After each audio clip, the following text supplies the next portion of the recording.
I mean, against the work or for... No, in favor. Favor, yeah. Hva slags kriterier det du bevisst eller du ser etter? I mean...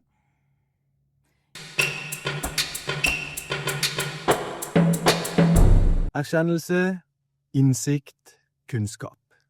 Hva kunst? Erkjennelse, innsikt, kunnskap. Hjertelig velkommen til en ny episode av podcasten. Etter å ha satt et fokus på offentlige kunstverk i Oslo og rundt om Oslo, så skal vi da trekke innover. Det nærmer seg høst, eller det vel strengt alt høst nå, og Høstutstillingen, denne årlige, høyst debatterte utstillingen, åpner dørene sine på fredag når denne episoden her spilles inn. Og det betyr at vi fokuserer da på noen nye, friske samtidskunstverk. Og dette også da tema for dagens episode. Men først av alt så vil jeg benytte anledningen til å takke til alle dere som har sendt inn både tilbakemeldinger på episoder, delt og kommentert, og ikke minst da tipsa om gjester og temaer vi kan ta opp her i studio. Ja, faktisk så dagens gjest også et tips. Det mange som har etterspurt henne. Så tusen hjertelig takk for at dere rett og slett hjelper podcasten å utvikle seg, og litt bli bedre. Temaet for dagens episode som sagt Høstutstillingen. Vi har nemlig fått med oss jurylederen for årets, det som 138. utstilling for denne statens utstilling for kunst. Hanan Benammar en algerisk-fransk kunstner med base her i Oslo. Hun jobber med tematikk knyttet til geopolitikk, miljø og sosiale forhold.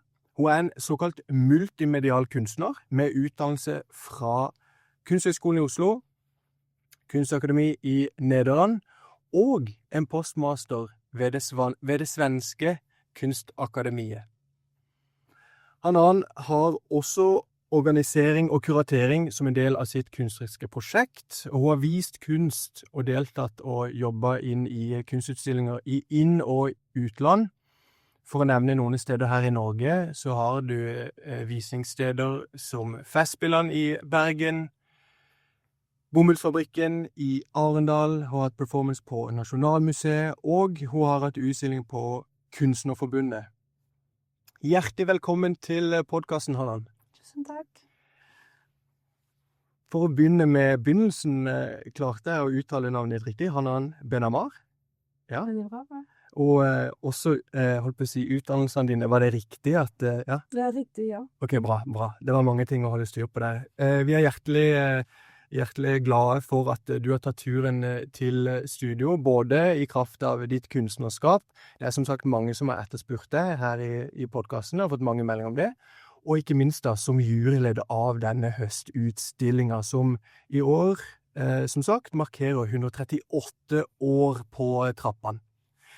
Til å begynne med så jo vi litt nysgjerrige på hvem du og før du får høre, eller før du får muligheten til å gå litt nærmere inn på det, så tenkte jeg vi skulle begynne med en spalte som heter For 5 kjappe.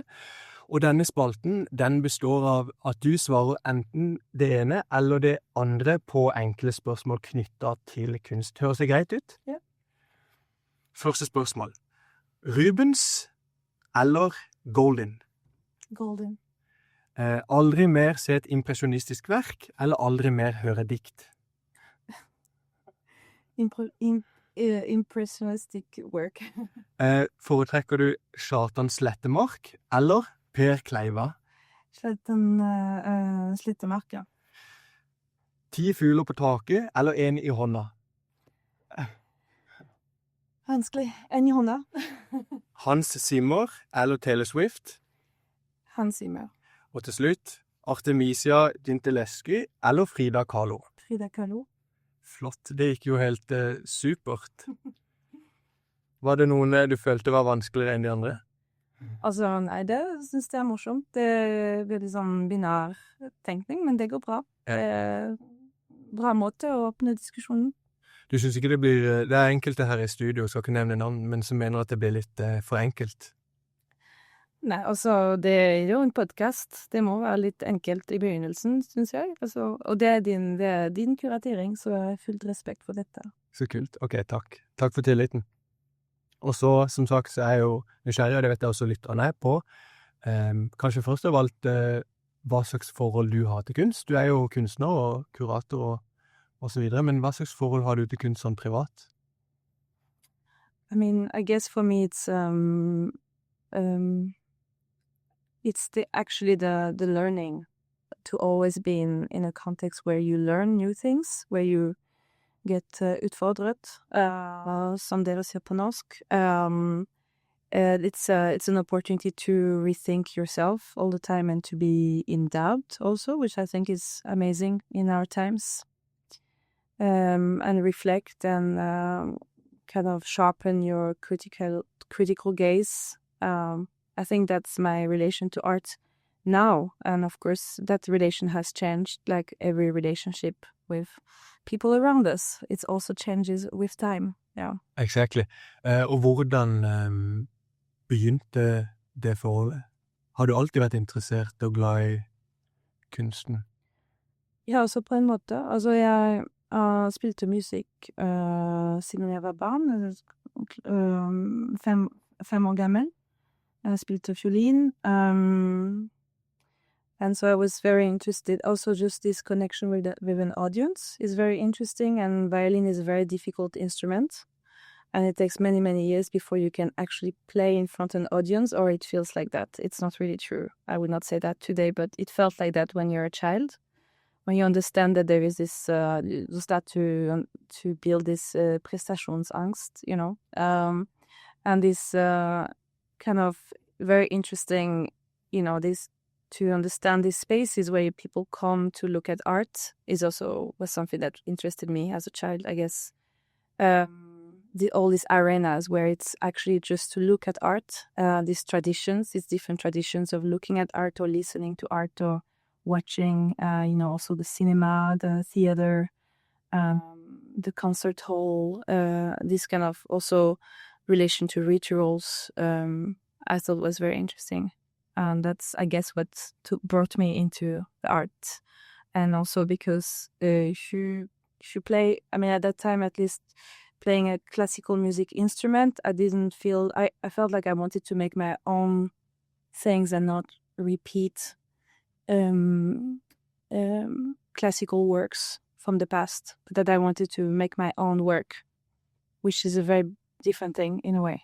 The difference between interpretation and performing something existing and doing something that is new, not in the sense that, you know, it hasn't happened before or the style doesn't exist from before, but that's something that comes from yourself that you give into the public, and then it's not yours anymore also. That's a very interesting thing. So that's how I ended up stuck in the art world.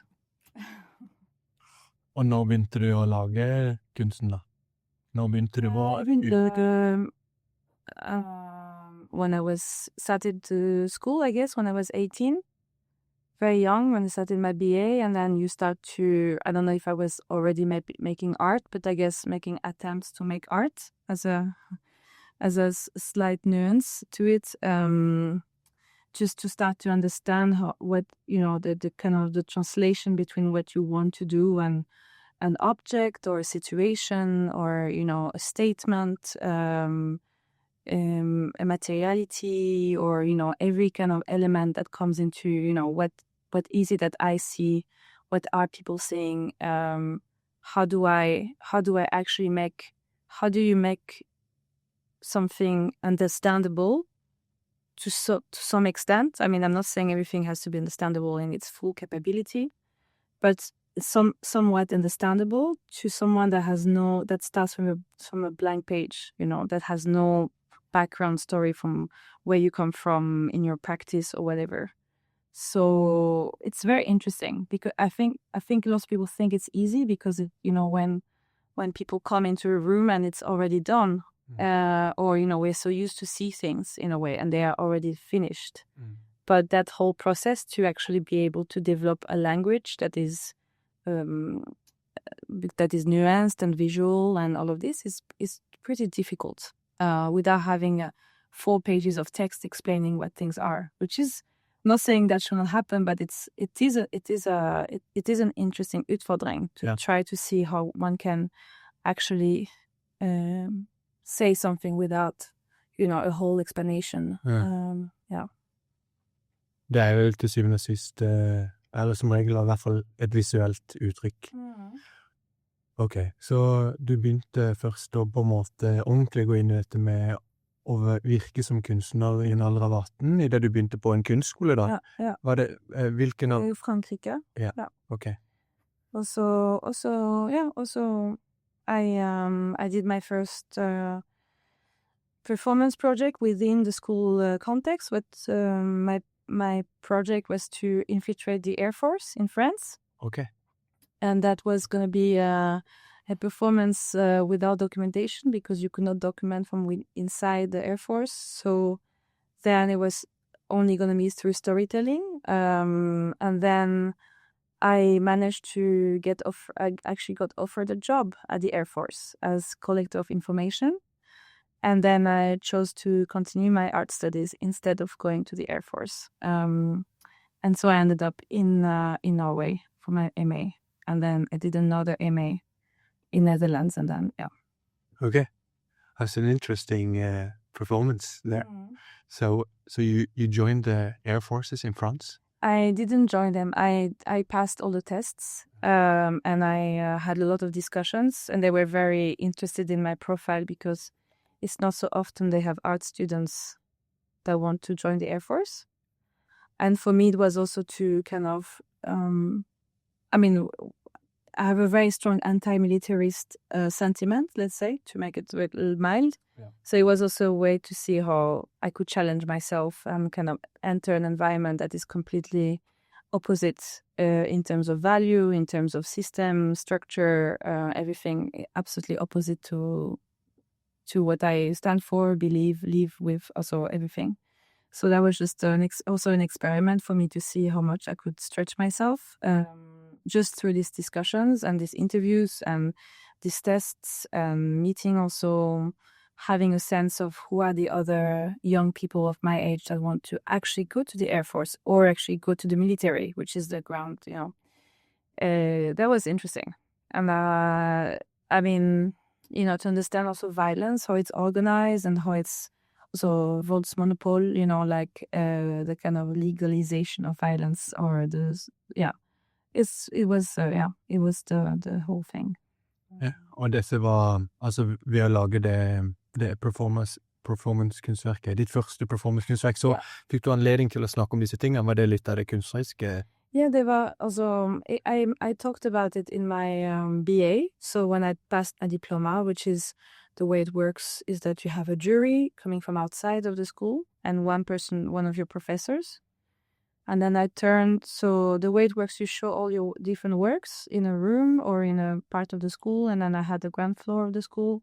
So I turned the reception of the school into a kind of Air Force reception with like a form that you could sign up for signing up. And then I started by all the other works. And then we ended up at the reception, and I said that I had enrolled in the Air Force and that I asked the jury not to give me my BA, because otherwise it would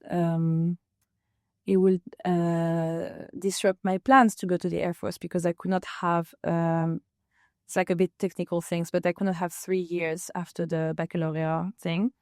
So that was a gamble. It was like to push the performance to like its limit, like where it can become a bit risky. And then they gave me my BA with congratulations, and then I went to continue my art life now.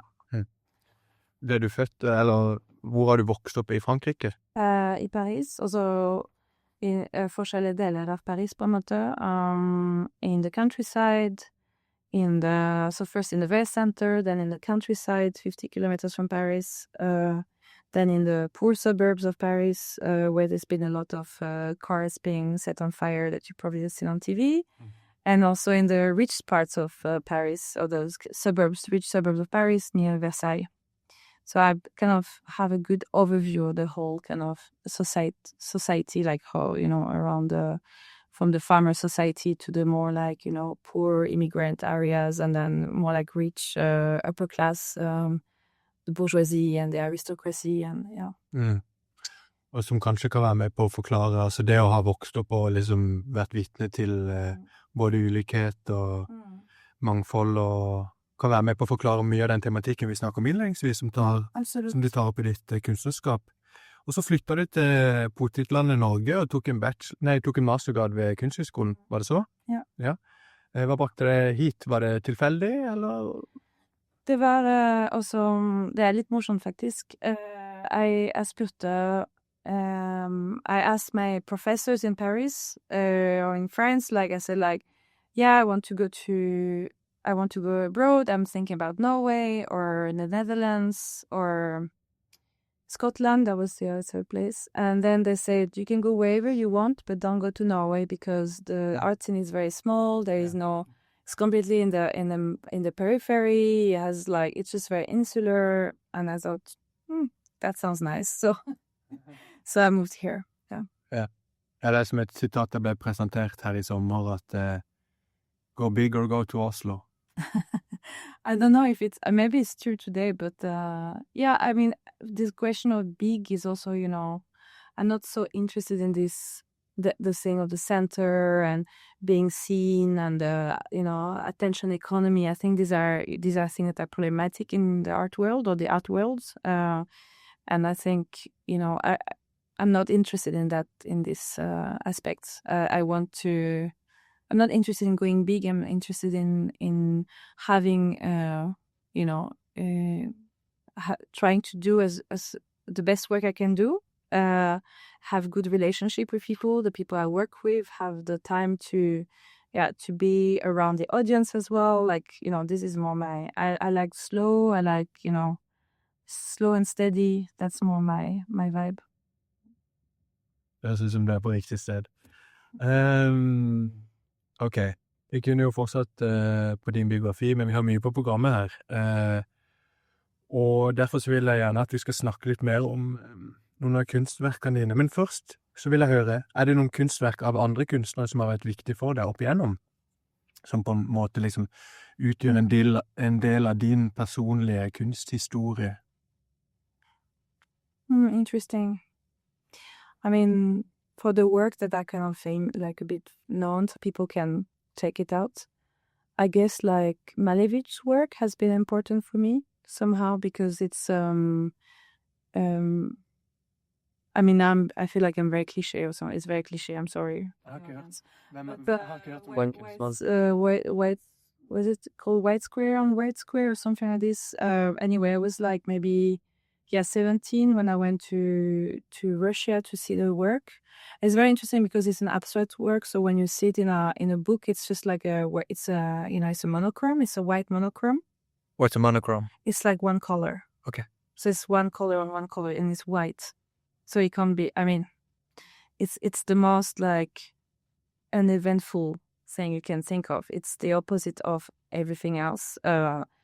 It's and I thought it was so interesting, So I went to Russia to see it, and then I just felt it was so interesting because it has actually so much depth in the work, and it's not just a monochrome, and it's I can't really describe it because you have to see it, and I think that was an interesting and important experience to come and see the work all the way from France to Russia and understand, that color is also light, is also situation, and artwork is all of these things is also, it's also going somewhere and being present and spending time with it. So that was important work. And then, of course, I think a lot of, a lot of performance artists were very important later on, and like also durational artworks and, artworks where artists have been going through a lot of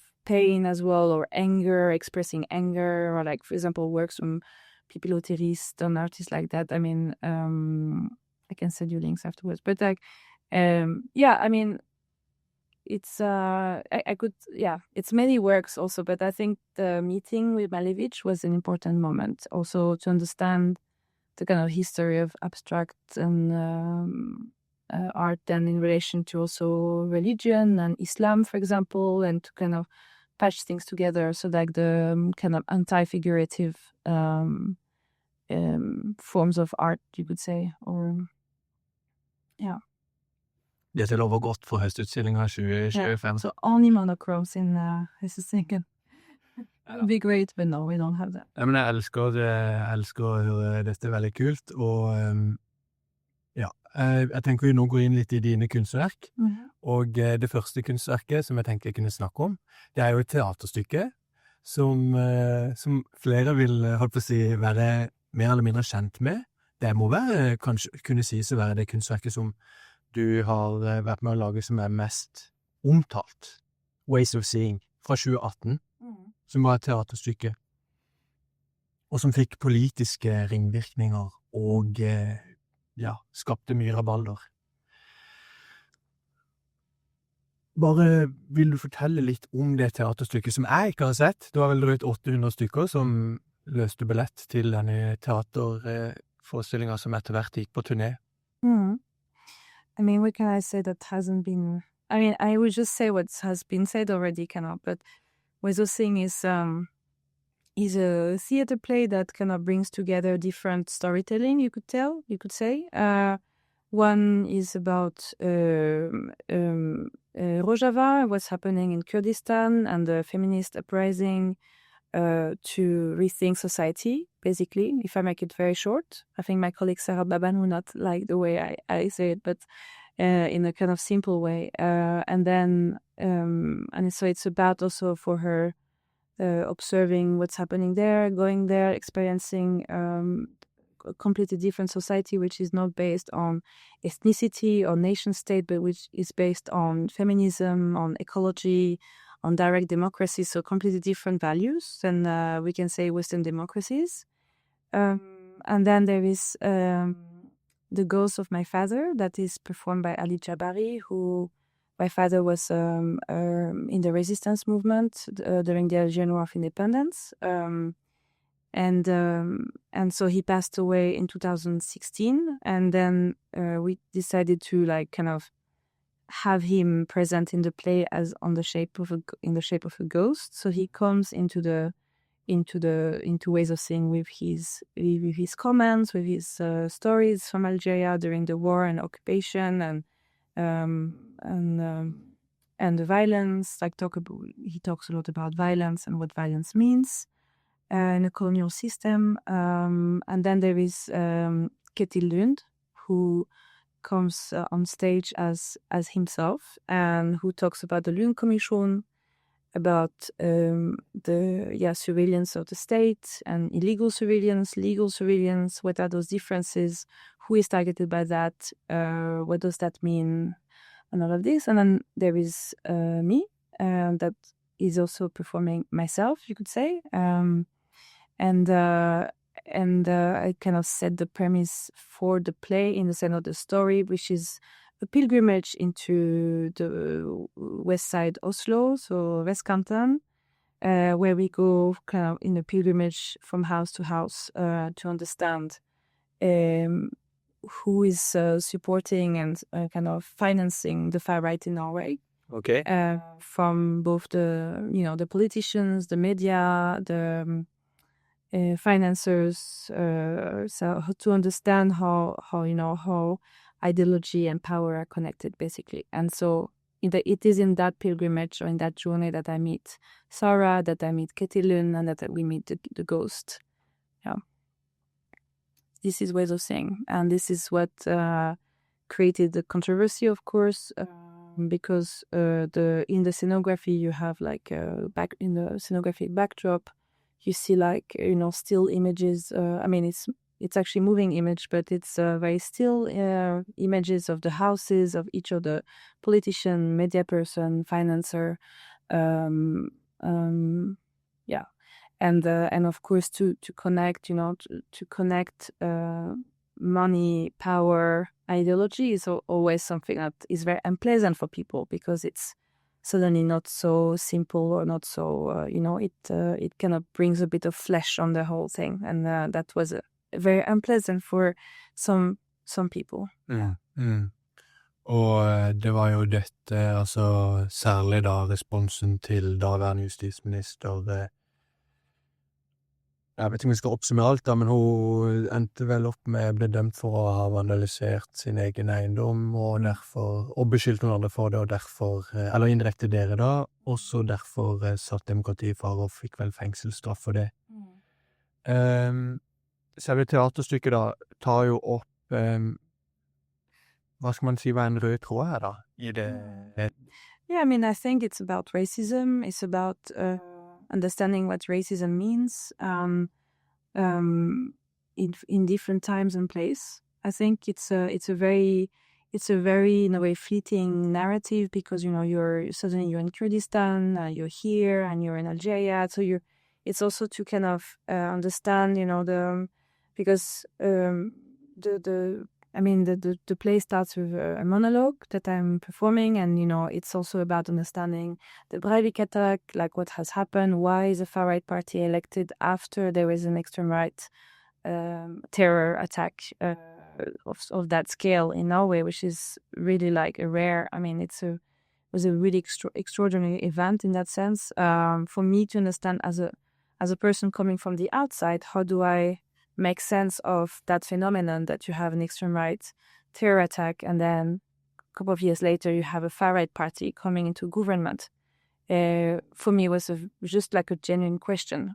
How is that possible? Why is that possible? Etc. So to understand how this ideology has managed to kind of escape, it's the reality of its violence also, to a broader audience. Not because people are stupid or whatever, this is not what but how they have managed through political means, through financial means, through, all of this to really like portray themselves as, uskyldige og liksom snille og demokratiske og alt dette. Og vi skjønner jo at, og det hørte jeg også innledningsvis, at du er jo en høyst politisk kunstner sånn sett da. Selv om du kan jo si at mange av disse temaene går på liksom menneskerettigheter og det mer universelle da, så det er jo et veldig politisk stykke. Det er jo det. Og det er kanskje også derfor det skapte de reaksjonene det skapte? Ja, det har en politisk budskap. Det er ikke, ja. Det har vært folk innom studio her som har snakket om at kunsten burde holde seg unna politikk, og at i hvert fall den største kunsten da, ofte er apolitisk, hvis noe sånt finnes. I think it's a difficult notion because what does that mean to be apolitical? I don't know what that means. I have never seen it, really. There's no... It's also like to say that we are apolitical people, that it's to say... I don't even understand what that means. Like, of course, each of us generates some kind of... There are stuff we believe in, we look the way we look.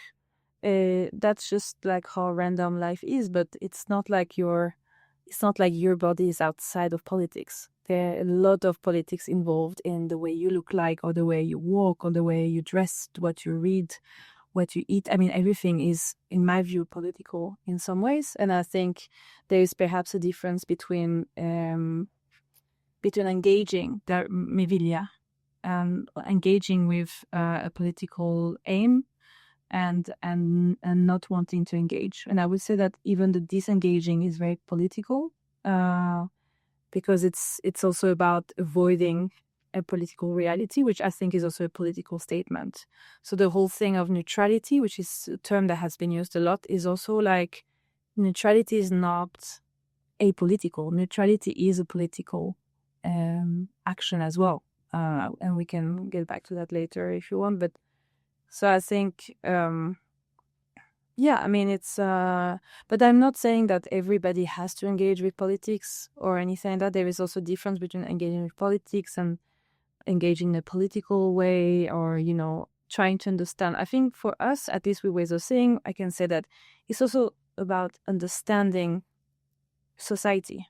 So it's not about explaining how society is or how we see it, but it's also about understanding it And it's about researching, understanding ourselves, what is our place in society, where do we live, how do other people live, it's also about these very basic, fundamental things, I would say. Og det kanskje de type, altså det at, nå har jeg ikke sett teaterstykket da, men det kanskje den litt av, for jeg ser jo en sånn typisk kritikk da mot at når kunstnere veldig politiske, så en sånn typisk kritikk at man kan si sånn, skriv en bok, eller skriv en artikkel, eller finne et annet medium. Kritikere ville sagt at de ville ikke gå til kunstnere for å høre, men det jo kanskje nettopp derfor det også spennende når kunstnere som det selv tar opp denne type tematikk, og da at det vekker spørsmål, og at det får en til å reflektere på en litt åpnere måte enn det man... Yeah, I mean, it's very different because, it's also about the time you spend in the space, right? I mean, when you read a book, it starts somewhere and ends somewhere. It's very banal to say, it's very banal. I'm very cliché and banal, by the way, but like when it's a theater play, of course there are civil things happening at the same time. There are associations between things that are not talked about. Like, I'm saying something to the audience, but there are also things around me. And these associations, the way the audience is going to see it and interpret it, is not something I can write because that's not mine. Like it's a more, I think it's a very, it's a making theater or making a performance, it's also allowing for a broader way of interpretation and your own story. Like you come with your own relation to it, you fill in the gaps yourself. It's very different than writing a book or writing an article. We've done that as well. We wrote a book and an article, and many articles, but it's not the same aim. When I write an article, I'm saying something very, it's more like on a one level kind of thing. It's less multidimensional. So an artwork has this multidimension that you cannot have in just an article. I would say, and those people would disagree with me, and that is fine. It's just different mediums, and I think of course, poetry also invites for that kind of openness as well. So, but yeah, of course one can do many things, but then you will say, sometimes when you want to read a book, you also just maybe don't want to read about politics. I mean, and Wezo Sing is not just about politics in a way, it's also a very poetical piece. It's actually a musical. We play live instruments on stage. There are animation drawings in the play, there are trees on stage, there is a whole scenography. It's not just what I say or what he says or she says, it's not a political forum. Yeah. Også, for det var din far liksom, som skulle være i skikkelse etter spøkelse, eller misforstår jeg? Yeah, he was the ghost. Yeah. Og da sånn sett også et personlig kunstverk som noe som også går igjen i ditt kunstnerskap. Hvis vi spoler klokka frem 6 år fra No Ways of Seeing så lysets dagens lys første gang, så stiller du ut det som hittil var din største soloutstilling i Arendal. The Soil is Fertile, but for a Distant Seed, het den utstillingen på Bomhullsfabrikken, kunstneren. Og der det jo mange flotte verk som du har lagd. Og et av kalde hovedverkene som ble trukket frem var jo et verk som tok utgangspunkt i dødsdommen til din far. Dette som da dukket opp i form av dette spøkelset på Ways of Seeing. Man kan jo røpe at den dødsdommen, den unnslapp han, og holdt på å si takket være det, så du her i den dagen da. Så man hører jo at det krutt i det verket. Vil du fortelle litt om utstillingen, og ikke minst det verket, og kanskje litt om de andre verkene også? Yeah.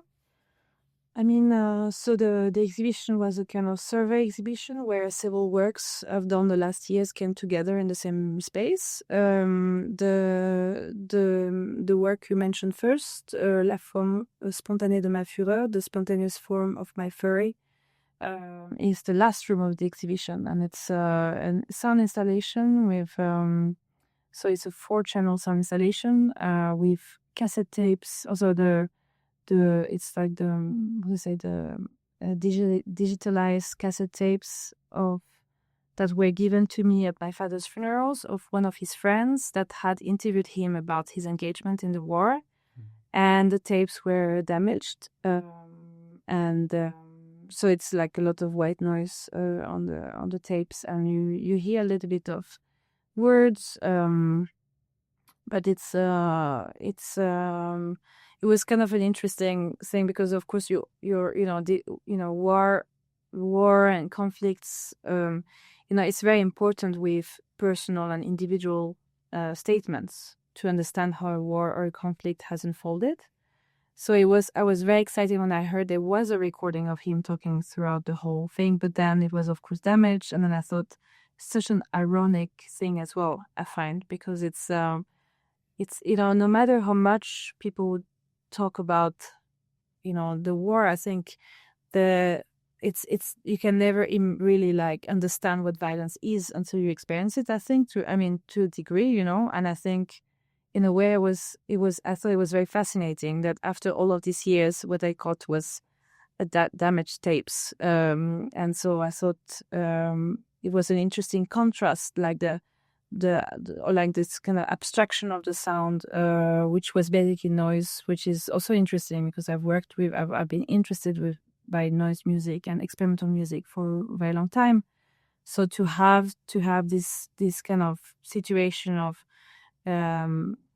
abstract or non-figurative sounds with a very concrete document, very cold document, just explaining, like being like, name, place, condemned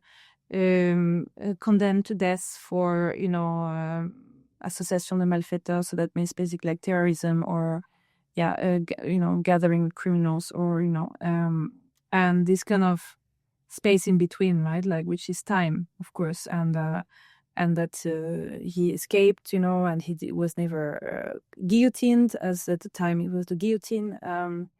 And then I was born, and many other people were born as well in my family, and life went on. But it's when you have that kind of history in your family, it also creates this kind of more emotional noise. I would call it, like it's there are many missing gaps and missing chapters in your childhood. So it was and I waited for quite some time in a way because I got the tapes in 2016, and then I've been thinking about those tapes for many, many years until almost 8 years, and then there was this exhibition invitation, and then I looked at the space, and then the last room of the exhibition had a window, and I thought that may be what it needs to happen, because it was something about the light and being able to see the outside world also while you're confronted with this kind of very simple display, which is the speakers and kind of framed original document. So yeah, and I like to think of every artwork has their own life. But you also need to see it to understand what it is. So I was like, okay, I'm going to do that in that exhibition, as in the last room, and then from that point, I will understand it better, and then I can show it again, perhaps, and then maybe either add elements or strip even more elements, or think of light more and space and all of these things. So yes, and the other works, what can I say? It's maybe it will go a little bit. We don't have enough time to maybe. Yeah, it's quite a big exhibition, but also long processes for a lot of the works, like many years processes. So I can say maybe there were some of the works you wanted me to mention, such as the Norwegian historic canon, or gjerne, den vil jeg jo gjerne snakke om. Men vi kan jo, er det noen andre du har lyst til å trekke frem sånn før vi går dit, eller skal vi bare gønne på? No, I can just maybe mention, there is, as you started, Erkjennelse Kunstskap, that is also in the exhibition. There is Erkennelse, which is an interesting term if you guys Google it. So I'm just leaving some clues there. Check it out. Ja, for nå er du inne på verk som spiller på titelen. Yeah, in a way. Og titelen er The Soil is a fertile but for a distant seed. Yeah. Soil is fertile but for a distant seed. Yeah.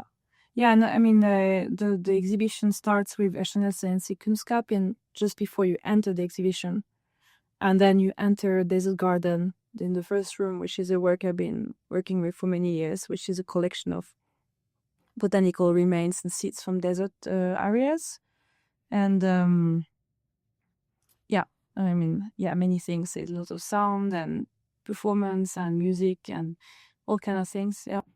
Det høres veldig ut som dette rommet som du beskrev innledningsvis, med rom for refleksjon, spørsmål og undring. Veldig flott. La oss ta fatt på dette verket her, den norske kunstneriske kanon fra 2024, som jeg tenker passer veldig godt inn i denne podcasten her, og mye av premisset da, knyttet til podcasten som jo spør seg hva som er kunst, god og dårlig, stygt og vakkert, og ikke minst da, mange gjester blir jo bedt om å lage seg sin egen lille kanon, kunstkanon. Og jeg vet ikke om det er det du forsøker å tematisere i det verket da, men titelen viser jo til, du kan egentlig forklare det litt selv. Okay, I mean, the work is, I guess, related to the whole shit show around Christian Krog's the discovery of America. It's called like this. Right, yeah. Yeah. Yeah. Suddenly I had a little doubt. Anyway, and I mean, interesting work in many ways because of his story, why this work was made, and how it was, who was commissioning it, and why it's in Norway now and not in the US as it should have been, many things. And then there was a little, one of those kind of spectacular art discussions that we have witnessed the last years, where the National Museum had the work hanging in the exhibition space, and then it was taken down, and then there was a lot of criticism for taking it down because people felt it was like a form of removal of the Norwegian artistic canon, because suddenly this work became a canon, which I don't agree, but whatever. Lots of people were portraying this work as the symbol of Norwegian artistic canon, which I don't agree with. Men et verk som hadde en veldig sentral posisjon i gamle Nasjonalgalleriet, om ikke ved innganger, tror jeg.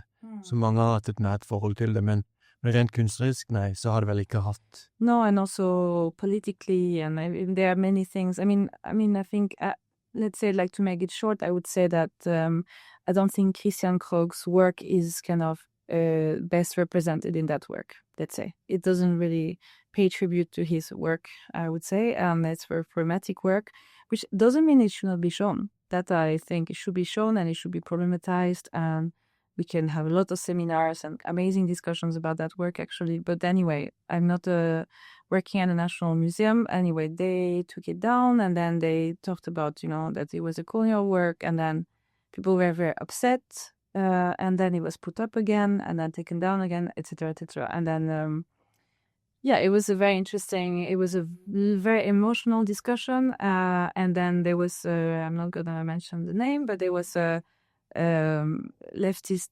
politician that said that how can Swedish avdelingsdirektør, eller sånn, how can a Swedish curator... Samlingsdirektør, kurator da, sjefkurator for samlinger. For samlinger, yeah. How can a Swedish curator and a Danish director erase the Norwegian artistic canon? So it became suddenly this very nationalistic thing, that as if it made any difference if whoever is working in that, it could be like anyone working in, because people are, of course, picked these positions for their skills and for their background, not because they are Swedish, Danish, Norwegian, or from Zimbabwe or whatever. So very interesting. That sentence I wrote down, and then I started to work on that piece, which is called the Norwegian Artistic Canon, and it starts with that sentence, with this comment. And then in textile work. It's a silk. It's several silk panels. So they hang from the it hang from the ceiling. It's 4 meters long. And it's about 120 large. So each panel has that size, 8 panels. So the first panel is with this quote from the Swedish and Danish la la la. And then it's like has a little kind of copy of the Christian Crocs, like a part of it with the pointing at America, the discovery, the big discovery. Okay. And then I continued the series with other quotes that were that time directed to me, more as due to my role as an artist, let's say, or like public comments from public figures directed to me. And then I had like I made a kind of collage with inspiration images, reference images I have in my work that I don't use normally. That is more like for me to look at. So like a lot of ornamentation and a lot of old carpets from the 12th century or church details and stuff like that. Mm. And so I made a collage of these things, and it was 8 panels. So yeah. In silk, and also to embrace hate with silk. That was my strategy, to kind of, you need like a soft landing, because a lot of of course, is in the comments, is a lot of racism, is a lot of hate as well, which I think also like the starting point of the work is, I think this nationalism is something that is very problematic. And so for me, it was also about, kind of keep having that softness, to embrace it somehow, and also play with it and make it ornamental, make it light with the silk. Yeah. Well, or conquer pain with love. Yeah, exactly. For å sitere Kjartan Slettemark her, med kunst skal ondt fordrives. Mm. Neida, men jeg synes det er veldig kult å høre. Jeg elsker når materialbruken blir brakt inn i det, og ikke minst at man gjør, eller viser og bruker sin personlige erfaringer og ressurser på en måte til å demonstrere noe politisk og noe åpenbart viktig. Jeg tenker det svarer igjen da på denne kritikken som jeg prøvde å vise til innledningsvis, at kunsten ikke skal være politisk. Et spennende verk. Jeg har et spørsmål om, før vi går inn mot, du har nevnt noen av de, jeg nevnte også noen av de i stad, av dine verk, så vil jeg bare høre sånn generelt. Fordi du sa innledningsvis at man ikke trenger alltid, kanskje ikke man trenger det i det hele tatt, tekster for å forstå kunstverk, ikke sant? Men i disse tilfellene her da, hvordan tenkte du som kunstner, eller i arbeidene dine generelt, at vi som publikummere skal nærme oss disse verkene? Er det, for eksempel, hvis vi tar det første verket om faren din sin opplevelser og erfaringer, og denne noise, denne white, eller denne litt skurrete lyden og sånn, og når du forteller om det, så forstår man jo verdien av det med en gang. Skjønner jo dybden og verdien av det. Men jeg kan jo se for meg at hvis jeg har gått inn i Bomhullsfabrikken i Arendal og satt meg der, så hadde jeg jo ikke umiddelbart forstått dette. Yeah, of course. I mean, I think it's, I think you understand a part of it also because of the document and this kind of the way the document is placed and the title, of course. I mean, if you read title, because titles are also something you need to read and find. It's not like, I mean, in the case of this exhibition, we decided to go we had like one sheet of paper in a way, going like for each room that you can take with you. So to understand what work you're looking at and so on. But I think you understand a part of it. I just think that in general, it's impossible to always understand everything. I mean, and I think we all have different times and where, like, it's the same for me. Like when I go to see an exhibition, I don't always have the capacity to take in everything. I have sometimes also veldig dårlig tid, for example, and sometimes I just rush through, and sometimes I can spend 5 hours in a show and look at every single video, every single thing, read all the text, all the credits. Every single white painting. Exactly. No, but it's like, it's the time you spend is so, an exhibition space is very democratic in that sense, because it's really up to you as an audience to kind of find your own discipline and your own kind of your own desire, to be in that space. And I think in my opinion, or in my experience, I would say that people are very curious. People love, like, when you go even to you can see it in any kind of museum, it's always full, first of all, and also all the text, people read it, like when those wall texts, like the Fram, you go to the Fram Museum, is full of people reading the text and kind of trying to understand everything, every historical element, which I think is crazy amount of information, and, and I can't remember any of it, but it's still like a pleasant thing to get information. But I also like the possibility to be in a room and experience something. And that balance between information and experiencing is something that every artist has to find, There are a lot of, I've had that discussion with a lot of artists in Høstutstillingen now as well, because most of the works don't have any text, and some works we decide to have a text, for example. Decided? Yeah, some works we decide to have a text with the artist, because we understand that if we don't have any possibility for the audience that is curious, so there's already different types of audiences, there is an audience that wants information, so to give that audience a possibility to learn more about the work and the context of the work, and of course it changes your perception a lot, and that's an interesting thing. But I think, in general, it's not like because there is a text that people will read it, and it's not because you haven't read the text that you're not going to get anything from it, I would say. And even if it's a white square or whatever, there is something, there is a context in which you are interacting with that work, whatever the work is, I would say. And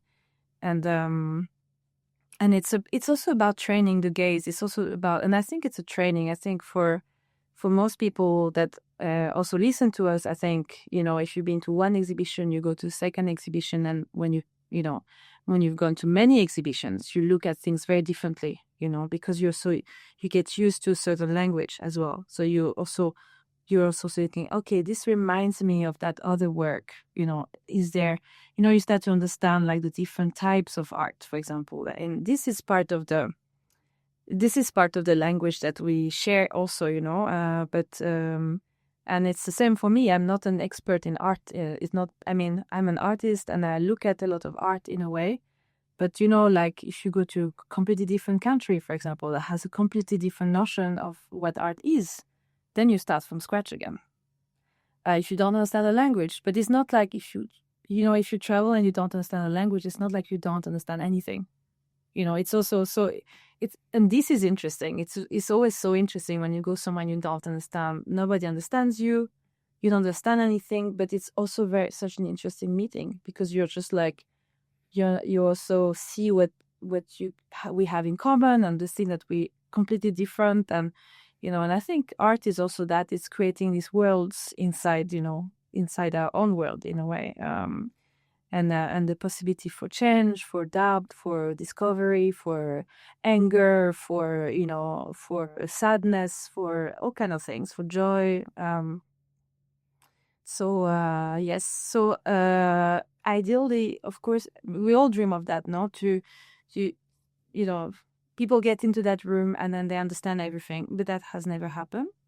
I don't think it's really, it's not because you look at a figurative painting that you understand it. You recognize it's a person, and you recognize it's a man or a woman or another gender, or there is a dog. You recognize these things, but to understand the symbolic, to understand why is that animal here, why it's placed like this, why are the hands like this, what are those fabric, like lots of things you will not understand, I think, actually. And that's interesting. For me, that's very interesting. So to go back to the noise, abstract things, I think things come through and things are missed, and that's life, exactly how life is. Veldig bra. Veldig kult å høre det pratet. Jeg merker jeg blir overbevist. Vi må snakke om Høstutstillingen, men først så har vi planlagt en god bridge her, fordi det noen kunstverk av det som vi enda ikke har touchet sånn ordentlig inn på. Og det ene, det prøvde jeg å vise litt til i innledningen av denne episoden, Erkjennelse, innsikt og kunnskap fra 2020, som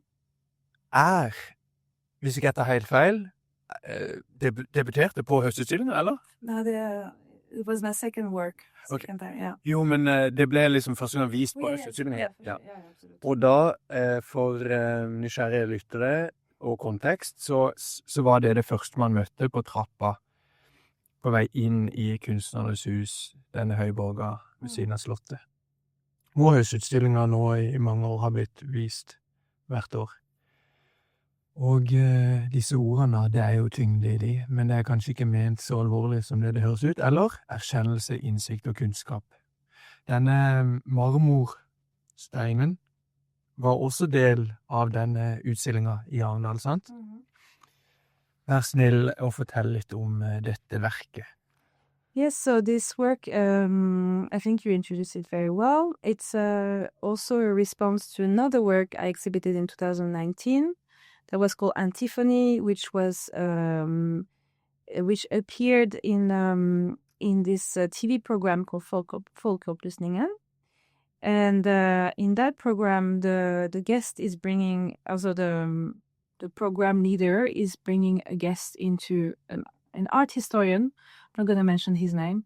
An art historian coming into Høstutstillingen, and they are looking at the show in general, and there's 90 artworks that year, and they say that there is a lot of conceptual works and it's very hard to understand, and then they decide to pick my work as an example of hard art to understand, it's an artwork called Antiphony, and it's basically a phone number on the wall, and then when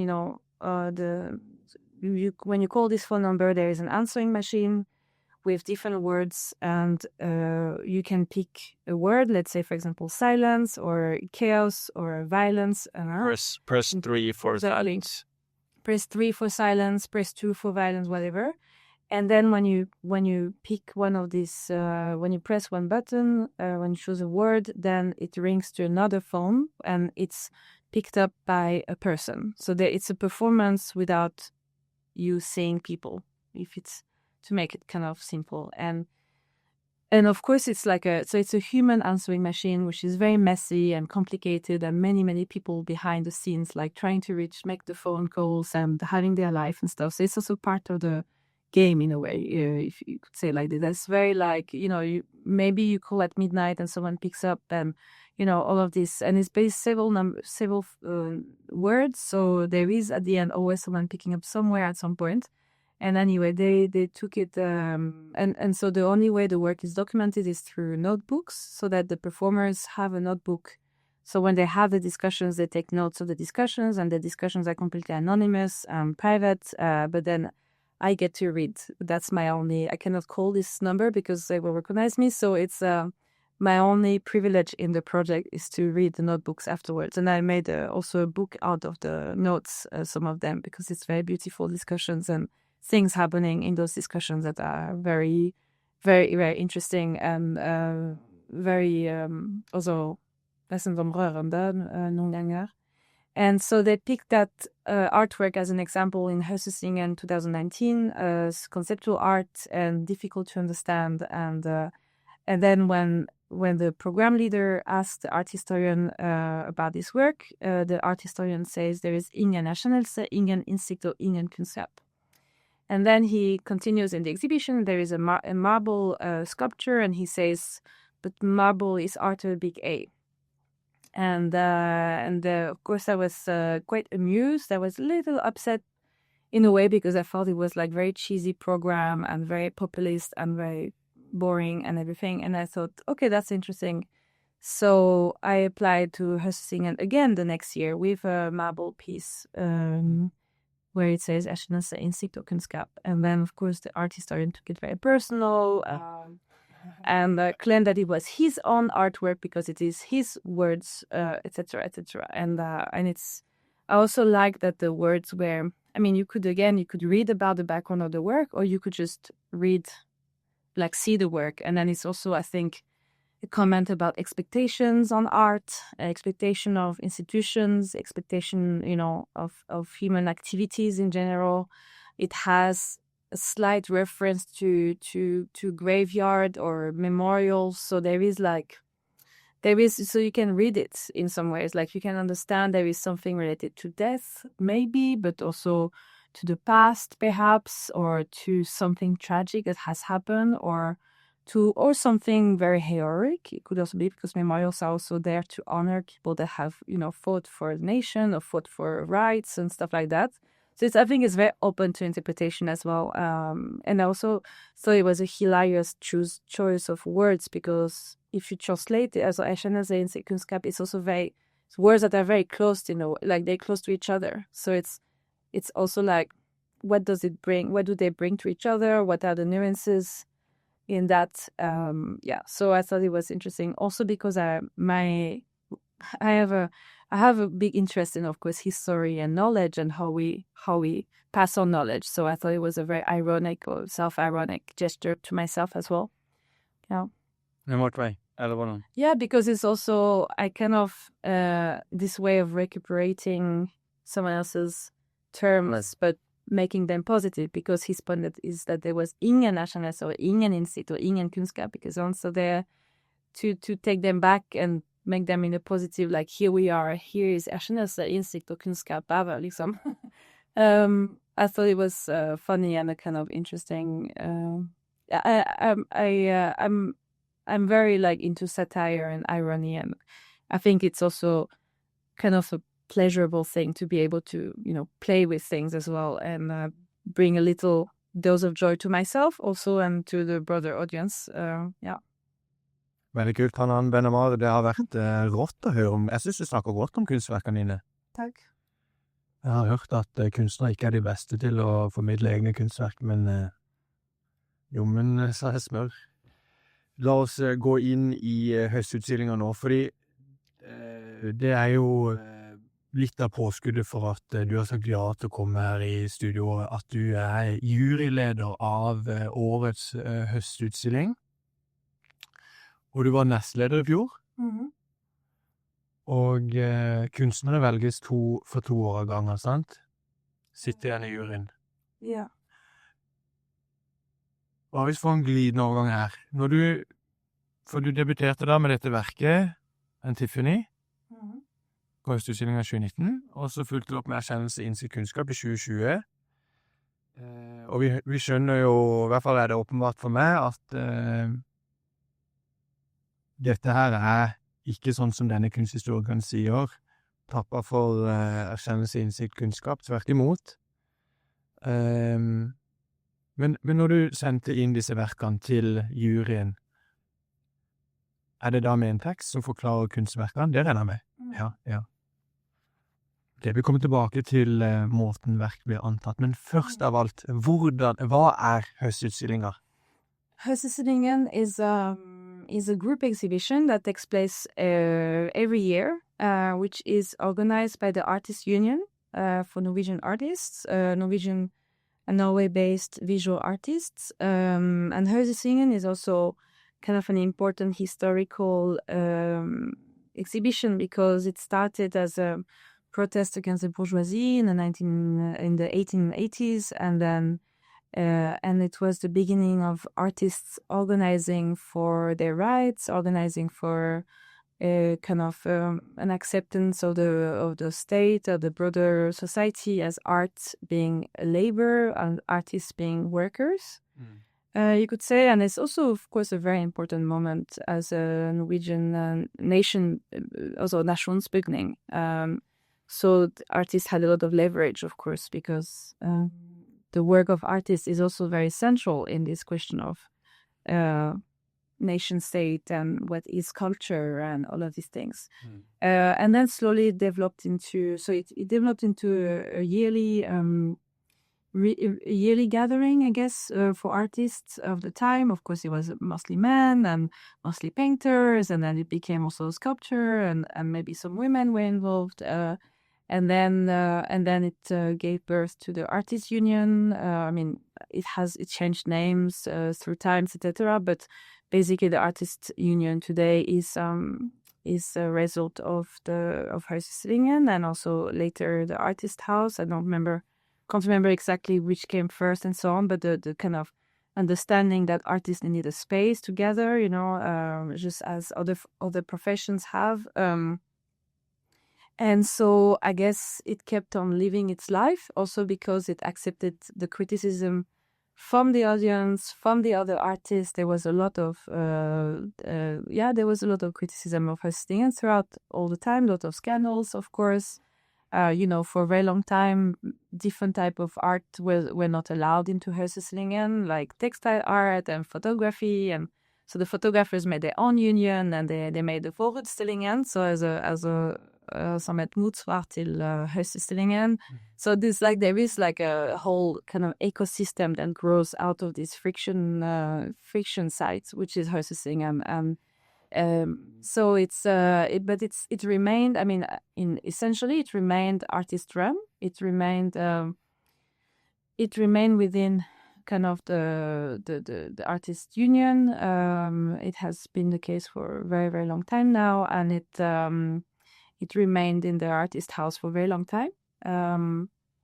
So it's an interesting phenomenon because it also comes from the tradition of the salon. So like this, typically like painting, a lot of paintings stacked on the walls, and then of course so it followed its contemporary its time, so that it didn't stay stuck in the salon. It actually it followed the contemporary field of what artists were doing. So now it's not a salon anymore. It's a lot of artwork still, but it's not just images on the wall. It's installations, it's sound works, it's videos, it's sculpture, of course, paintings, still drawings, photography, textile works, performances, relational works, projects. It's also works happening outside of the room, outside of the exhibition. So it kept. I think it still exists because it has been kind of renewed and reinvented, and I think with a lot of generosity from the subsequent juries that took the torch.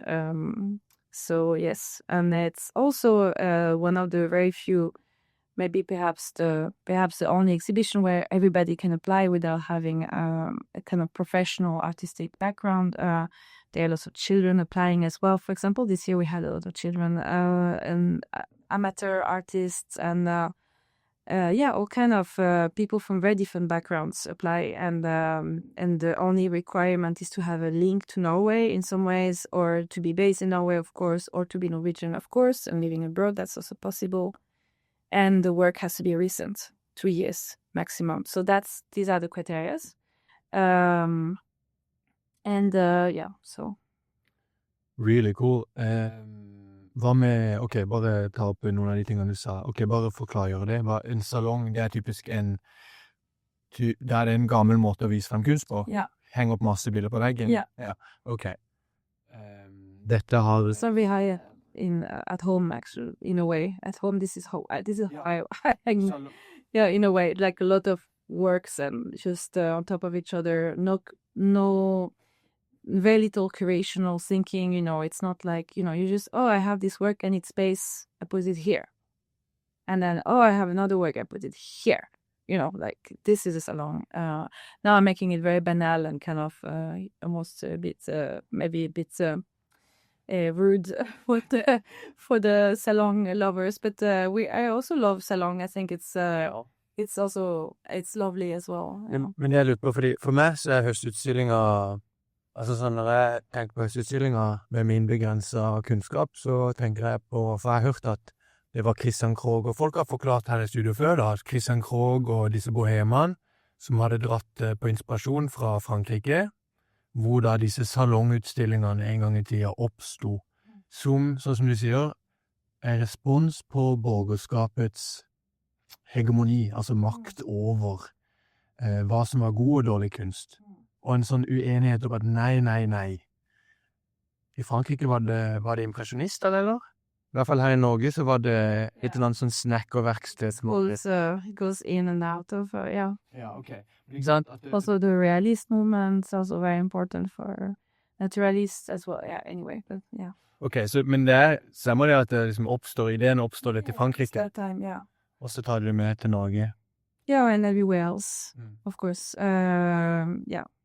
It's, yes, sorry, I interrupted you now. Well, it was kind of eller prøver å bare nøste litt opp i historien her også.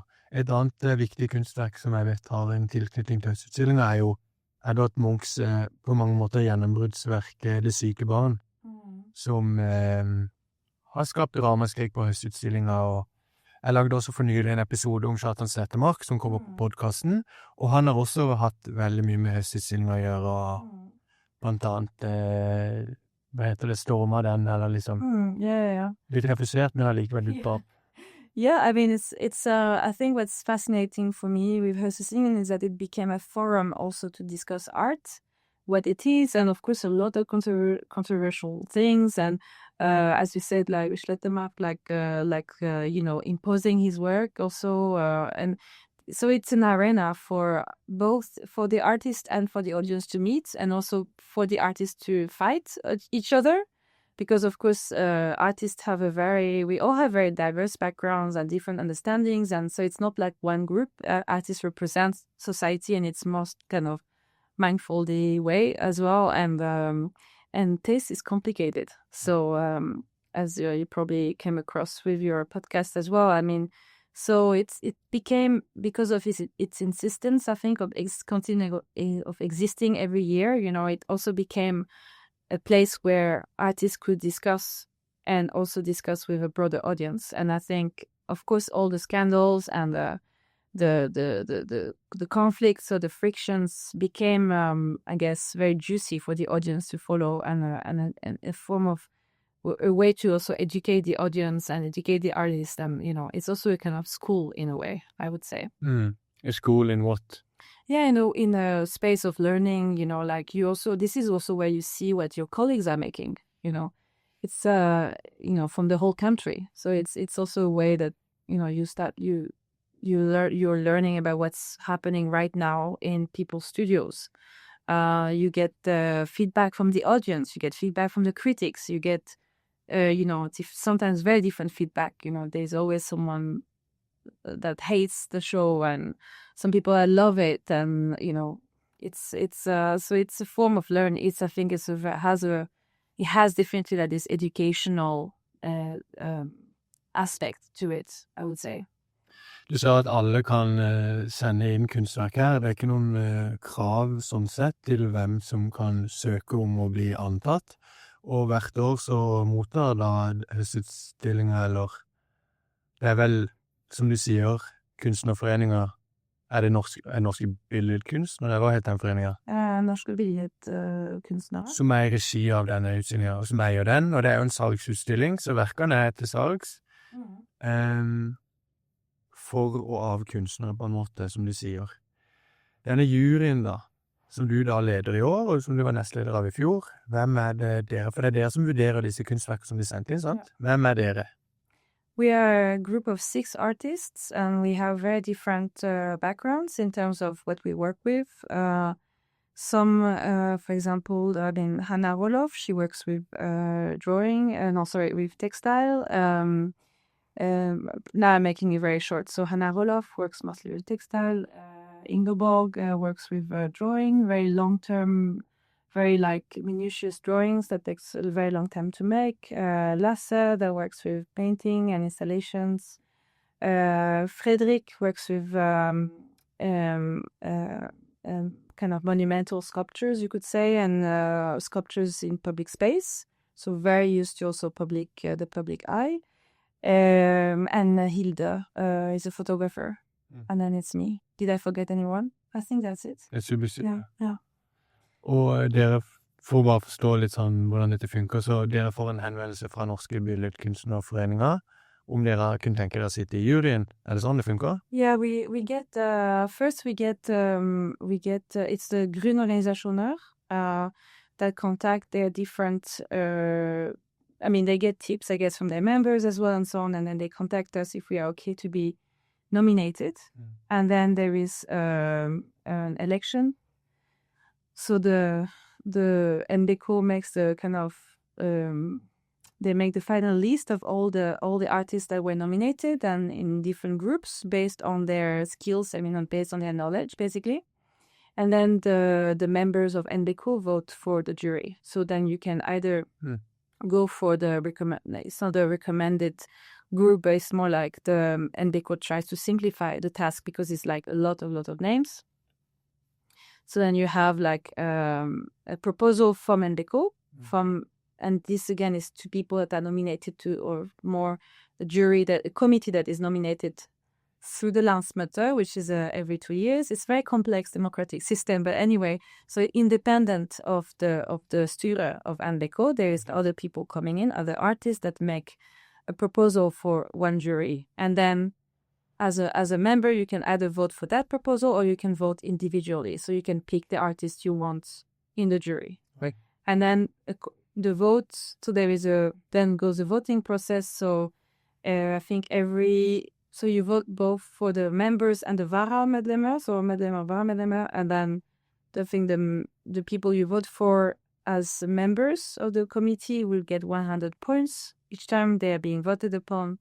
And the varamedlemmer, I think, get 99 points. So then it creates two different lists, I guess, and then they basically take the highest votes.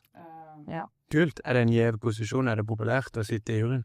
I don't know if it's that popular. I mean, it's a lot of work. So it's like I mean, you are paid for the work, but it's, of course, I would say that to do really good work, you need to do a bit more work than what you're paid for, of course. And it's det er veldig krevende also to go through so many applications. It's not a small task. Hvor mange er det? Sånn 1000?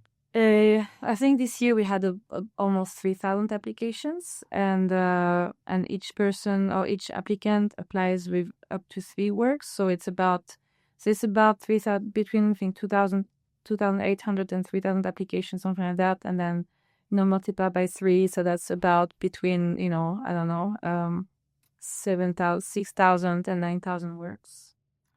Ja. Og dette arbeidet interesserer meg ekstremt, altså, fordi det går jo rett i, det er midt i blinken på, så skal du velge ut kunstverk, liksom, kuratere en utstilling med, folk kan bare sende inn kunstverk, og der skal man, sammen med 5 andre, velge og vrake. Bra og dårlig. Yeah, and it's not maybe based on bad and good, but it's also about, at least for us in our jury, I think every jury has their own way of functioning. There are no rules, else then you have to pick some artists. Like, you have to do that. You can't have everyone. That I also asked the first year, can we have the 3,000 works? That's not possible because of the budget limitations and space limitations, but that's also quite a bit fun to have all the works on top of each other, like mountains of artworks, but we'll not be that respectful for the works, of course. So that was out of the table. But we have kind of budget, something like, I mean, the kind of the compromise between budget and space is something between 60 and 120 works, So, and of course, then again, there is the tradition of Høstutstillingen, which tends to the more the better kind of exhibition. I mean, it's always an exhibition with a lot of works. So there is that tradition in the backline. There is, like, in a way, we're all very tainted by the aesthetic of Høstutstillingen from before, so that it's very likely that there are a lot of artworks in Høstutstillingen. Let's say, although there has been examples from our previous colleagues that have done works with very little, have done exhibition Høstutstillingen with very little artworks. So it's interesting. This is also up to the jury to decide. The jury has a carte blanche on what they want to pick. Yes, and then and it's very few weeks also, because you go. I think it's like 4 weeks in total for picking up the works. If I remember correctly, it's several rounds. So you eliminate the first round, and then the second round, and then there is a third round. And then from the third round, you start working in models. So you have the model of Kunstnernes hus. So it's 3 rooms. And then you have the works in little copies of it, and you start to look what fits together. Because for us, it has been not necessarily in terms of bad and good, but it's like, okay, what is the general atmosphere of these 3,000 applications? What is the direction in which artists are and people working with art interested in talking about, or what are they working with? You have like not only trends, but you have like, we live in the same society, all of us, and we're of course influenced by geopolitical aspects, or what's happening around us, basically, to make it simple. So for us, I think in that jury, it was important that the exhibition was reflecting what we saw in the 3,000 proposals. Are we talking this? Snakker vi om denne runden nå? Yeah, den runden og forrige. That it was always important for us that in the show, there is a... Because you could, of course, for example, isolate 70, 80 abstract watercolors or something else, and say like or bouquets or whatever, like, or chansorgan or whatever. Like you could pick anything and do only that. Or only female artists, for example. Or only female artists, or only artists from one range. I mean, you could do that, but it's again like, for us, what was important is to reflect on the general impression of the 3,000 proposals. And this year, in the 3,000 proposals, so almost 9,000 works, we felt that there was an urgency to talk about violence, to talk about what's happening in Gaza, to talk about what's happening in Ukraine, to talk about the environment, to talk about, like, it had a very maybe dystopian feeling, a very melancholic feeling, and then for us it was important to respect this aspect, basically. So, and to think of the works not as individual works, but as a collective, as a collective thing, as the relationship between the works and the relationship between different materialities and how they inform each other, and how you read, what you see after seeing something else. And, so this is how we've been thinking last year and this year. And I think this year we maybe managed even better than last year to kind of point at that. For me, at least personally, it's also a very beautiful thought that to think that even for the people that didn't get in Høstutstillingen, their thinking and their spirit is in there because they've influenced us in a very important way. So that was the way we've been thinking. Yeah. Veldig spennende. Hvordan rent sånn konkret, når møtes dere, og hvordan jobber dere? Du snakker jo litt om prosessen her. En elimineringsrunde, er det dere som står for den? Eller er det noen som hjelper? No, we do. There is a secretary with us. So we sit around the table, and there are two screens. The first round of selection, or the first round of elimination, that's how it depends how you see it, is anonymous. So you only see the work and no names or no information of where people come from, whether they are women or men or third gender. And so we just look at the works, the documentation of the works, and then we look at the description to understand what we're looking at. Sometimes it's not that obvious. It's all kind of works. It's also video works and performance works, and some works that haven't been made, some works that are in process of being made. So some works have series of several images. So we look through everything, and then we vote, basically. Yes or no. Yes or no, and sometimes you, of course, don't agree, or sometimes it's right in the 50-50, and the jury leader has a double stemma. So then you can kind of push it, like from one way to another. But at the same time, for me, it's also, at least for us as a group, we've been pretty good at listening to each other, and I felt like it went both ways. Like there's been some works where I was very eager to have the work, and other people maybe didn't want the work not because it's not a good work or anything like that. It's just, again, the thinking of the whole exhibition. And also when you take one work, it means you can't take another work. You have all of these things to consider. And I felt like, but we've been very good at arguing for and against things, and convincing each other and stuff. Because of course the first round is maybe easy, second round a little bit less easy, and the third round is very tough because this is of course you only have excellent works and you only have really good, all of these works will work well together. So then it's more tough. How do you argue for it? And it can be, of course, many ways to argue for it or against a work. But mostly we've been arguing for works. We haven't been it hasn't been so many it hasn't been any vendetta against a work or anything like that. Maleriet dødt. Yeah, no, it hasn't happened. Men det veldig kult å høre at åpenbart at denne type prosesser finner jo sted. Det må de jo gjøre, for man kan ikke stille ut alt. Men jeg merker jeg blir ekstremt nysgjerrig da, på hva slags argumenter som legges frem når man skal snakke frem et kunstverk.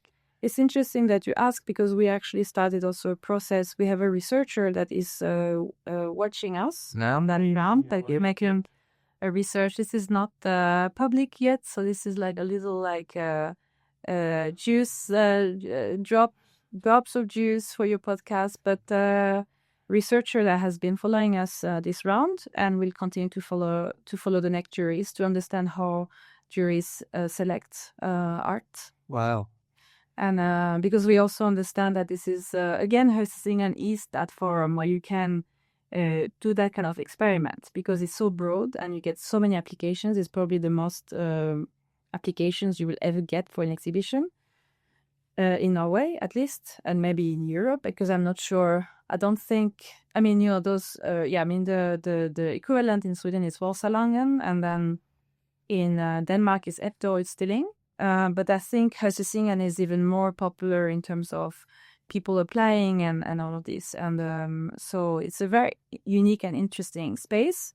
And so to understand how jury works in that context with so many applications and many limitations, of course, super interesting. And we understand that for the audience, it's also something very delicious to find out. And let's see what the researcher comes up with in a couple of years. Men du har jo vært del av disse prosessene selv, da. Hvis du er sikkert utrolig vanskelig, fordi det jo vanskelig å sette ord på disse tingene. Altså, hva det ved et kunstverk som gjør det en kunstverk så bra? Men hva slags argumenter kan du typisk trekke frem? Det sånn din opplevelse av verket der du sitter, og det liksom, hva kunne du sagt? Hvis jeg sånn, nei, vi skal ikke ha med det verket. Against the work or for? No, in favor. In favor, yeah. Hva slags kriterier det du bevisst eller du ser etter? It's very interesting because, when you come into a room, you have your set of skills or non-skills or whatever, but set of competences. And then you're also utfordret også mye with things that maybe you're not completely sure you understand, because it's the whole arch of art, right?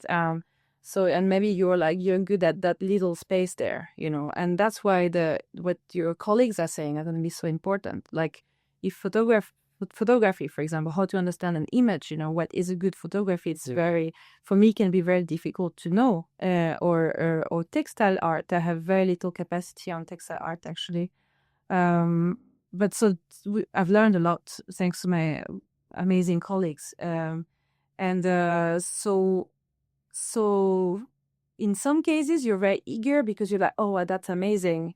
And maybe that's, maybe that's because you immediately understand what it is, or you understand there is like a different dimensions. That is for me, like that things can be read in different levels, which I always love when things are a little bit tricky, a little bit cunning, but then, you also, of course, you hear your colleagues talking maybe about a work that you didn't really, didn't find that interesting. And then you're like, wow, that's actually amazing. So it's also like about listening, I think, to what your colleagues are bringing on the table.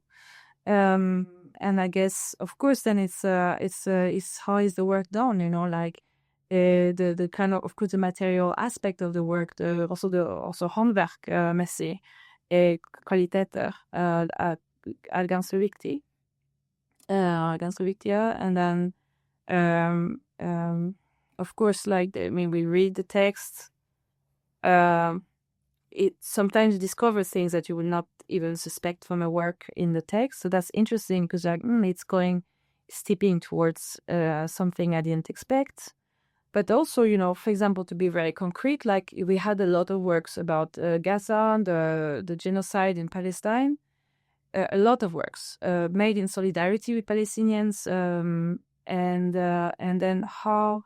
So in that context, how can an artwork pinpoint what is happening in Gaza without it to be, you know, because it's hit and miss. You know, it can really like be sometimes hit and miss. And I'm not saying that the works that were not selected for that didn't manage to do this.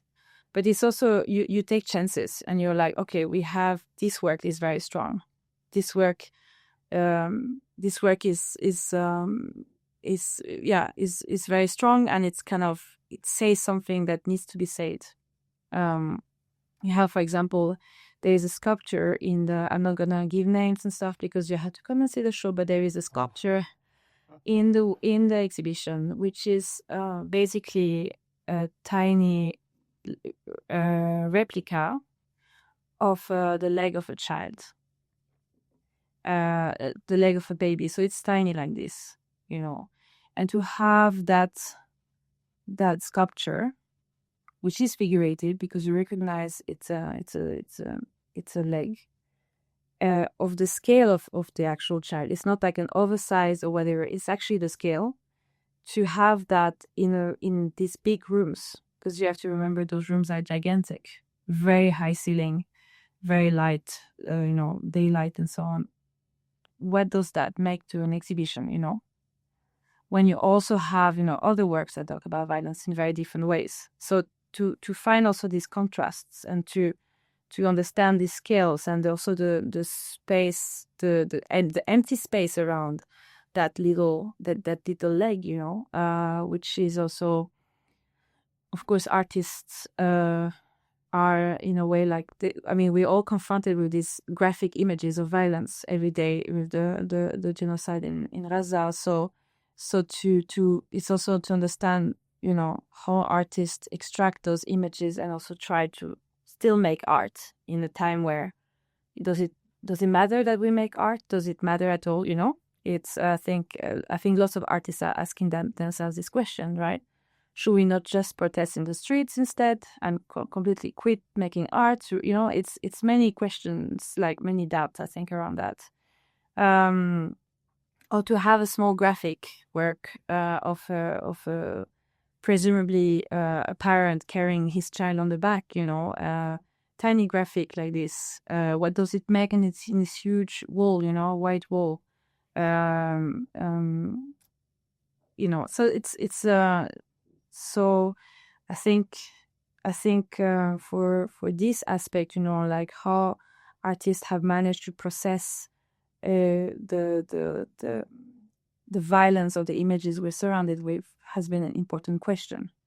Without it to be disrespectful in relation to, you know, without it to be kind of orientalizing, for example, or like having this very kind of bizarre like white gaze on like this kind of, you know, spectacle of misery, you know, like there's many ethical questions also, of course, in art that are considered all the time. It's not because, of course, I'm not saying that unethical art is bad art. That's very different things, the very different discussions here, you know, but of course ethical considerations, how if we are going to address this conflict or this genocide, how are we going to address it in a way that is dignifying for both, you know, for people that are being represented here. You know, this is very interesting.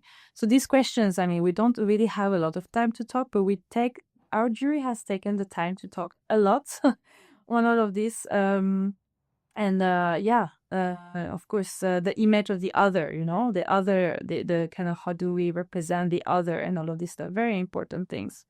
Same thing with, every other, of course, artists have been, a big part of representing, conflicts and war and politics. I mean, even though some people don't want us to do it, but many artists still do it quite a lot. And then of course it's important as a jury to consider all of these sides, not because we don't want a scandal or whatever, but again, it's all about the kind of ethical kind of context in which we want to work together, I would say. So what is a good artwork and a bad artwork? It's maybe other criteria that come into play that is beyond good and bad. You could have a very, very good artwork that is like good in a sense of like very well made artwork about in a way that is completely, unethical and immoral to show, for example. I mean, this happens.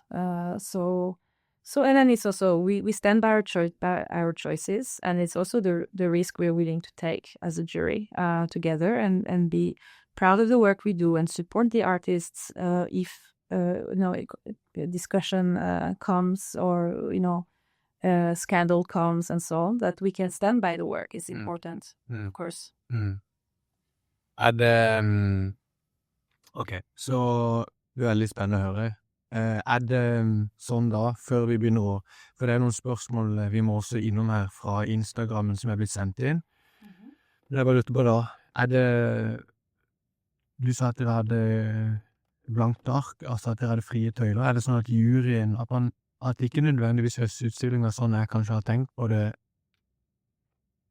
skal vise frem liksom den beste kunsten akkurat nå, men heller, i hvert fall i deres tilfelle da, så har dere valgt at utstillingen blir gjenspeilet. Ok, hva er det de 3000 menneskene som har sendt inn til høstutstillingen i år er opptatt av? Litt sånn, egentlig. Ja.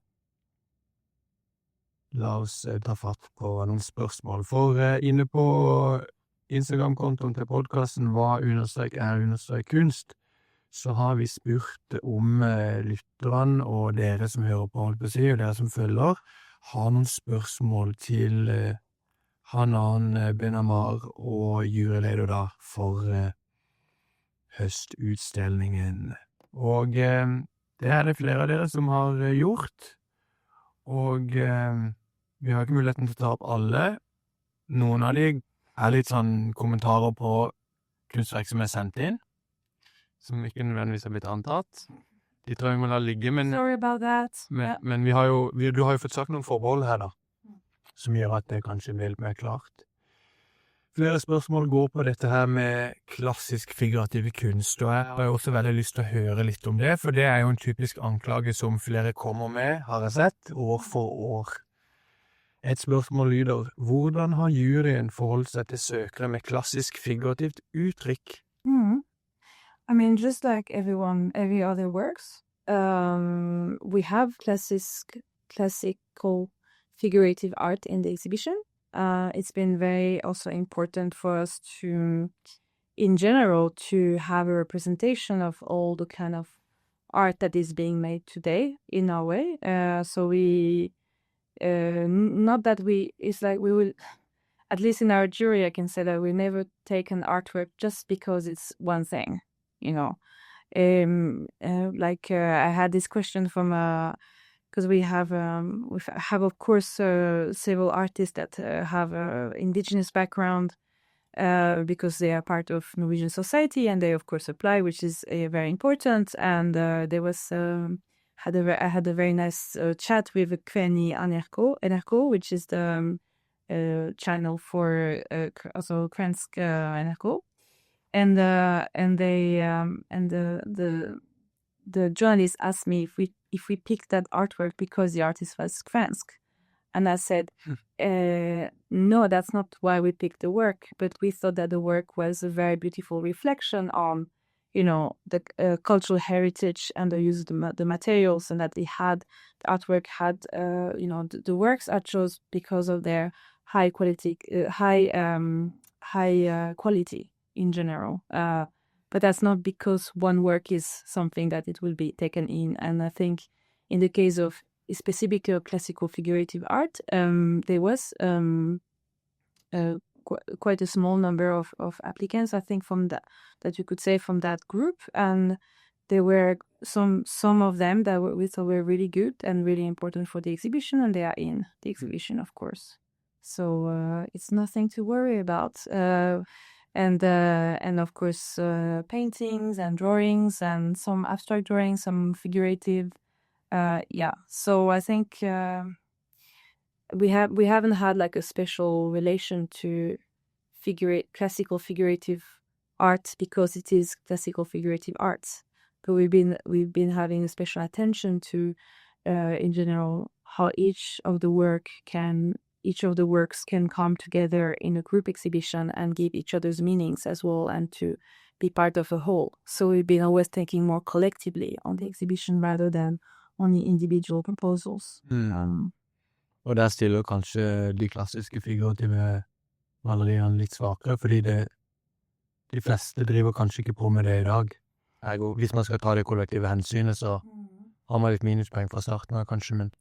I mean, I can give a little spoiler of one you could say classic figurative drawing from a very established artist that you will discover when you come to see the show. Okay. Who decides to portray a person that has a young man that has survived the Utøya massacre, and the way the portrait is done, I think, is extremely beautiful. It's a very strong work, extremely strong work. It has never been shown before, so it will be shown for the first time at Høstutstillingen. And it talks about masculinity and how masculinity has been represented through art throughout the ages. And I think it has a very important commentary on the way we talk about masculinity today, as well as the way we talked about masculinity before. And I think, again, I'm not trying to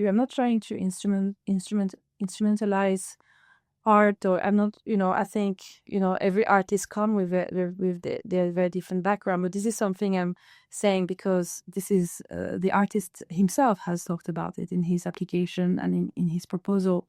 So come and see the show. You will have the pleasure to discover this work. Der fikk du et odd, et nærdrum. Det da.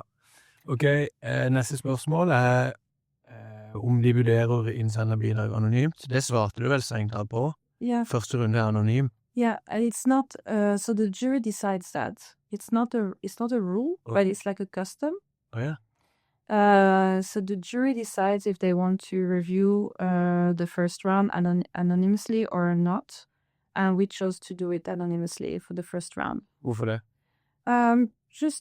First of all, to be honest with you, of course, if you have some degree of knowledge of the art field, you will recognize the works sometimes, not always. And sometimes you think you recognize it, but it's someone else. And, because, famous or influential artists are influential. So their work suddenly, like a really young artist is suddenly painting like an artist that could be much older generation, things like that happen. So you can be mistaken also. But I think to free us from maybe preconceptions that we all have, that's not like we're all human people. So it's, you have a set of knowledge, you have a set of preconceptions, and this is why the jury work is important, because you have different sets of knowledges and preconceptions coming together, and those would be different. So for us, it's an interesting, important tradition, and the jury can decide to do it or not, and we chose to do it this year again, last year as well. Men, og så åpner dere opp for at det ikke skal være anonymt. Hvorfor det? Er det noen tanker bak det, eller er det bare praktisk? You mean for the next? No, it's because it's not been implemented as a rule. So it's I thought it was a rule before, and it's just been a custom. So that's something that people have just been doing, and then we decided to keep on doing the same because we thought it was a good thing to do.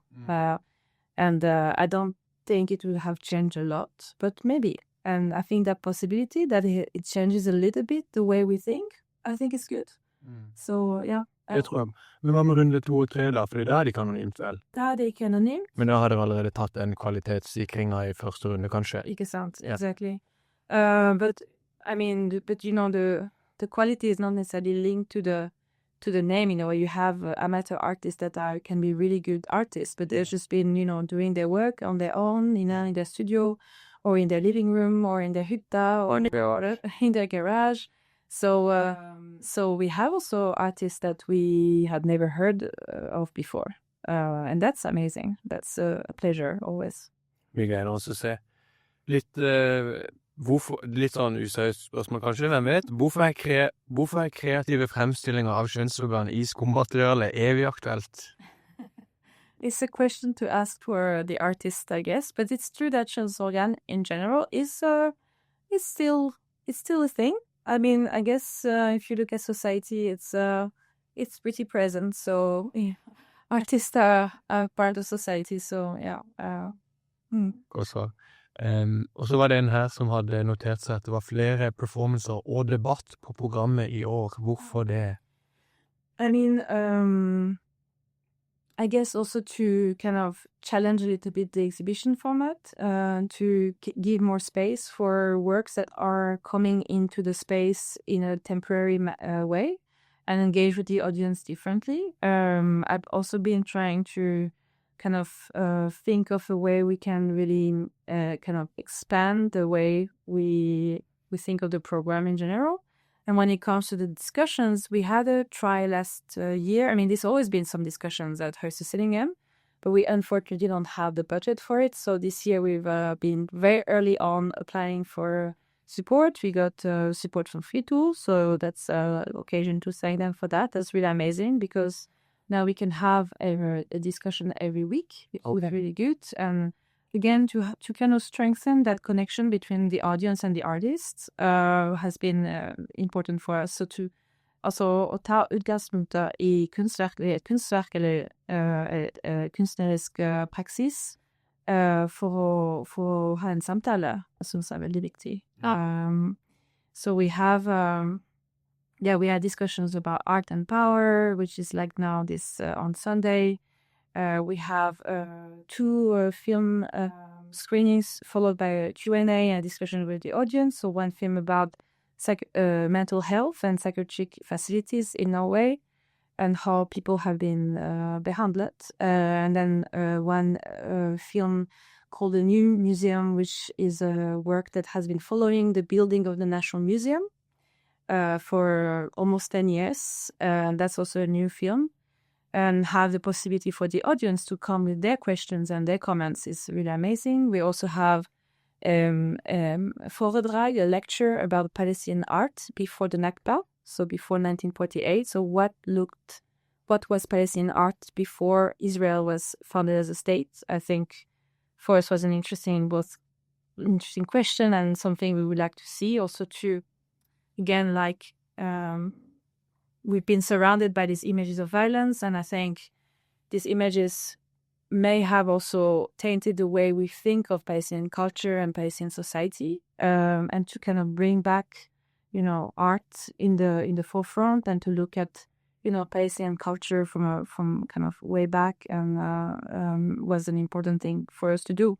So to we bring in art historian that lives in Beirut, who's also a head curator at the Palestinian Museum in Ramallah, in the West Bank. So who has done an extensive research on documenting Palestinian art before the Nakba, before 1948. This is also because we've seen that there is an interest in Norwegian population and in the applications we've received in Palestine and Palestinian culture. So this is also a way to respond to the demand. Kult. Ja, og et utrolig spennende program i tillegg til denne utstillingen. Jeg som tror jeg ikke hadde planer fremover. Vi rekker et siste spørsmål her før vi blir tvunget til å runde av her. Som tilskuer, til hvor stor grad bør man forholde seg til helhet og kuratoriske grep, kontra å forstå det som en samling enkeltstående verk? Dette har du vært litt inne på, men vi kan jo fortsatt forsøke å svare litt konkret. I mean, I think for us, it's always a balance, I guess. And I guess it's very different to create as a group and to create as an individual, and to create as a group of artists and not as curators is also very different, I would say. I mean, curators, to be a curator is a real work. It's a real form of knowledge. It's a real form of study, which I think is very important. So to curate as artists, I think we have a different approach for sure, because I mean, I have some experience organizing things, and we don't have that, all of us don't have that experience, but that's even better, I think, because then we have very different utgangspunkter in a way into the work. And for us, it's always been to find this balance between the collective or like the whole exhibition and the individual works. So how to make each work shine in a way at the same time that you find forbindelser, so links between the works, has been our main interest. And also we haven't built any walls, we haven't built any pedestals, so we have used the works in their full materiality to create rooms within the big rooms that Kunstneriske have. So the question of scale has been very important, having monumental works contra so very small works, and that in a way the big works also create that space for smaller works, for example, to make it very banal and so yeah, I mean it's a dynamic process. It's I don't know how I can answer to it like that, in a very kind of protocol. It's not we don't have a protocol, but we've tried also to think about these things together. Jeg tror det, ja, ikke sant, så, men det jeg tror også spørsmålet litt går på liksom hvorvidt man også kan forholde seg til det som enkeltstående verk. Det kan man vel også, du brukte jo et eksempel blant annet for dette hjertskjærende beinet, eller barnebeinet. Så det går altså an å forholde seg til det, ikke bare som en helhet, men... Yeah, I mean, absolutely. It's, I think all the works in this exhibition are very strong. And I'm really grateful of having this, opportunity and honor to look at so many amazing works. And each of them deserve attention and deserve our time. So, yeah, I would say that that they are all exceptional artworks, actually. So they are also on their own really good artworks, in our view as a jury. Yeah, it's exciting to see what the audience will think, and the critics. Yes, it's as I said earlier, it's a democratic space, so people can have their own opinions and their own judgments on the work we've done and the work of the artists. But we stand by our work, and we stand by the works of the artists. Yeah. Jeg nevnte her at noen kritikere vil ha det til at salongutstillinger som Høstutstillingen død. Well, it's alive and kicking, I must say. I think it's doing pretty well, and I think that it's Høstutstillingen is a very essential part of the art field.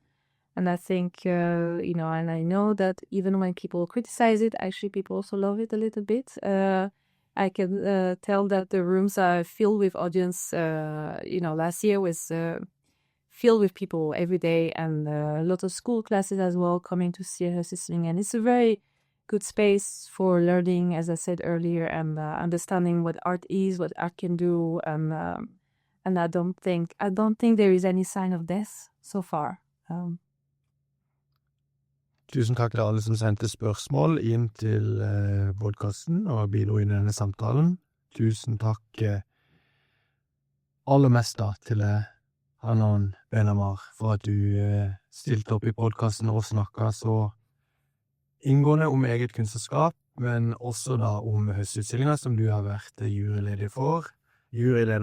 Tusen hjertelig takk for at du stilte opp. Tusen takk for invitasjonen.